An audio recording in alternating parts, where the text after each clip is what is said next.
Megastar Shakib Khan এবার ঈদুল আজহায় হাজির হচ্ছেন সম্পূর্ণ নতুন রূপে। রায়হান রাফি পরিচালিত তাণ্ডব হতে যাচ্ছে এবছরের সবচেয়ে আলোচিত এবং প্রত্যাশিত অ্যাকশনধর্মী সিনেমা। এবার আর শুধুই চমক নয়, থাকছে বলিউড মানের অ্যাকশন।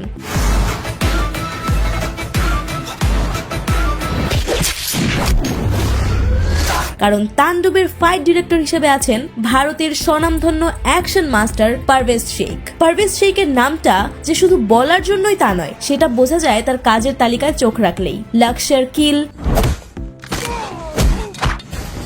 সালমান খানের টাইগার 3, ঋত্বিক রোশনের ওয়ার,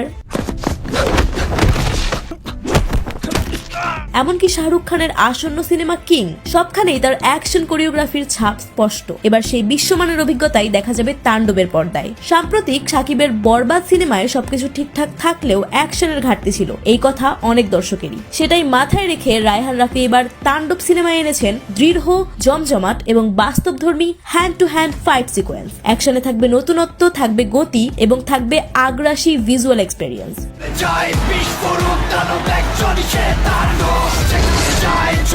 ইনসাইড সূত্র বলছে, সিনেমার ক্লাইম্যাক্স হবে একেবারে যুদ্ধের ময়দানে। এখানে শুধু নায়ক ভিলেনের লড়াই নয়, বরং পুরো পরিসরে থাকবে বিশাল সংঘর্ষ, রক্তাক্ত দৃশ্য এবং একাধিক চরিত্রের ক্যামিও, যা বাংলা সিনেমায় খুব কমই দেখা গেছে।